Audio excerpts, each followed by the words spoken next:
ఆంధ్రప్రదేశ్ బ్రాహ్మణ సేవా సంఘం సమైక్య ఆధ్వర్యంలో నిర్వహిస్తున్న మెగా జాబ్ మేళాకి సంబంధించిన పోస్టర్ ని ఎమ్మెల్సీ ఆలపాటి రాజేంద్ర ప్రసాద్ ఆవిష్కరించారు.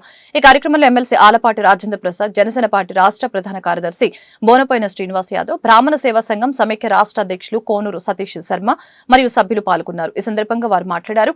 డిసెంబర్ 13వ తేదీన గుంటూరులోని హిందూ ఫార్మసీ కళాశాలలో మెగా జాబ్ మేళా నిర్వహిస్తున్నామని చెప్పారు. ఈ జాబ్ మేళాలో 50 ప్రముఖ కంపెనీల ప్రతినిధులు పాల్గొంటారని అన్నారు. ఈ జాబ్ మేళాలో పాల్గొనేవారు క్యూఆర్ కోడ్ ద్వారా ఆన్లైన్లో దరఖాస్తు చేసుకోవాలని తెలిపారు. ఆంధ్రప్రదేశ్ బ్రాహ్మణ సేవా సంఘ సమాఖ్య ఆధ్వర్యంలో ఈ నెల డిసెంబర్ నెల 13వ తారీఖున మెగా జాబ్ మేళాని హిందూ కాలేజ్ ఆఫ్ ఫార్మసీ ఆవరణలో దాదాపు భారతదేశంలో ఉన్నటువంటి ఎంఎన్సీస్ అన్నీ కూడా 50 పైగా వారి నేతృత్వంలో ఈ జాబ్ మేళాని నిర్వహించబోతా ఉన్నారు. ఈ మేళా ద్వారా దాదాపు 1000 నుంచి 1500 మంది విద్యార్థినులు ఉద్యోగ అవకాశాలు అందిపుచ్చుకోవడానికి ఇది ఒక సువర్ణ అవకాశం.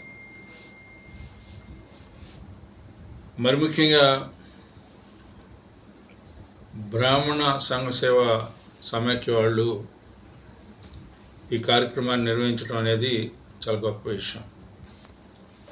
ఈరోజు ఉద్యోగ అవకాశాలు, ఉద్యోగం ద్వారా ఉపాధి ద్వారా ఉత్పాదకత ఇవన్నీ కూడా సమ్మిళిత అభివృద్ధిని సాధించడానికి, దేశ ఆర్థిక సామాజిక పరిస్థితుల మార్పుకి,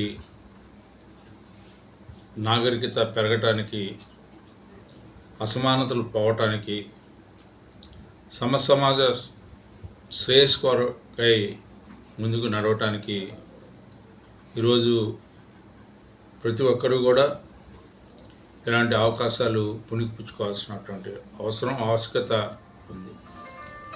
ఓ పక్కన ప్రభుత్వం పెద్ద ఎత్తున ఎవరైతే పరిశ్రమలు ద్వారా ఈ యొక్క ఉపాధి కల్పించబడుతుందో, సోదరుడు సతీష్ శర్మ గారు వారి యొక్క మిత్ర బృందం ఆంధ్రప్రదేశ్ బ్రాహ్మణ సేవా సంఘ సమాఖ్య వారి యొక్క ఆధ్వర్యంలో డిసెంబర్ 13వ తారీఖున హిందూ కాలేజ్ ఆఫ్ ఫార్మసీలో పెద్ద మెగా జాబ్ మేళాను ఏర్పాటు చేయడం చాలా సంతోషం. ఎందుకంటే గుంటూరు, విజయవాడ చుట్టుపక్కల చాలామంది కూడా చదువు పూర్తి చేసి ఉద్యోగాలు లేక చిన్న షాపుల్లో సేల్స్ గర్ల్స్గా పనిచేయటం మనందరం చూస్తూ ఉన్నాం. అటువంటి వారికి ఉపాధి కల్పించే విధంగా, మంచి గౌరవప్రదమైనటువంటి ఉద్యోగ అవకాశాలు కల్పించే విధంగా కూడా మిత్రులందరూ కూడా ఇటువంటి జాబ్ మేళాను ఏర్పాటు చేయడం, వారికి ఉపాధి కల్పించే దిశగా ఆలోచన చేయడం చాలా సంతోషం. మరి ముఖ్యంగా మన వాళ్ళు చెప్పించినటువంటి సమాచారం మేరకు బ్రాహ్మణ సమాజంలో ఈ మధ్య చాలామంది పేదవారు చదువుకొని ఉద్యోగాలు లేకున్నారు. వారి కొరకు ప్రత్యేకంగా 80% ఉద్యోగాలను కేటాయించే విధంగా, మిగతా కులాల వారికి 20% కేటాయించే విధంగా కూడా ఒక ప్రణాళిక సిద్ధం చేసి ఉన్నారు. ఇది చాలా మంచి పరిణామం. ఎందుకంటే ఉద్యోగ అవకాశాలు అనగానే ఎంతో మెరిట్ సాధించేటువంటి బ్రాహ్మణ కులంలో ఉన్నటువంటి విద్యార్థులు కానీ పక్క ఊర్లకు వెళ్ళలేక, ఇటువంటి జాబ్ మేళాలో పాల్గొన్నా కూడా వాళ్ళకి అవకాశాలు రాలేక చాలా ఇబ్బంది పడుతున్నారు. అటువంటి వారికి మంచి అవకాశం కల్పించారు. వీరికి ప్రత్యేకంగా కూడా మేము ధన్యవాదాలు తెలియజేస్తాం. నిరుద్యోగులకు వృత్తి కల్పించే విధానాన్ని వీరు మరింత ముందుకు తీసుకెళ్లాలని, అట్లానే పెద్దలు ఆలపాటి రాజేంద్ర ప్రసాద్ గారు చెప్పినట్టుగా మారుమూల గ్రామాల్లో. అందరికీ నమస్కారం. డిసెంబర్ 13వ తారీఖు జరిగే మెగా జాబ్ మేళాకు సంబంధించినటువంటి పోస్టర్ ఆవిష్కరణ పెద్దలు శాసన మండలి సభ్యులు ఆలపాటి రాజేంద్ర ప్రసాద్ గారు, అలానే urban bank chairman, Janasena party PIC member పెద్దలు బోనపోయిన శ్రీనివాస్ యాదవ్ గారుల ఆతృత్వంలో ఇవాళ ఆవిష్కరించడం జరిగింది.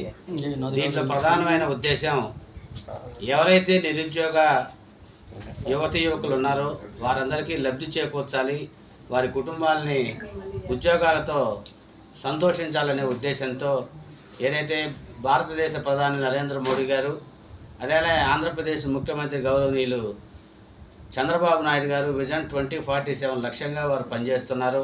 దానికి స్ఫూర్తిగా గౌరవనీయులు శ్రీ నారా లోకేష్ గారు అలానే పవన్ కళ్యాణ్ గారి యొక్క సారథ్యంలో ఈ రాష్ట్రం అభివృద్ధి చెందాలని, అన్ని సామాజిక వర్గాల్లోని ఈ నిరుద్యోగ యువత కూడా మంచి ఉద్యోగ అవకాశాలు రావాలని ఈ యొక్క నిర్ణయం తీసుకోవడం జరిగింది. దీంట్లో ప్రధానంగా నిరుద్యోగ యువకులందరూ కూడా ఈ ఏదైతే QR కోడ్ ఉందో ఈ QR కోడ్ ద్వారా వాడు నమోదు చేసుకొని ఇంటర్వ్యూస్లో పాల్గొని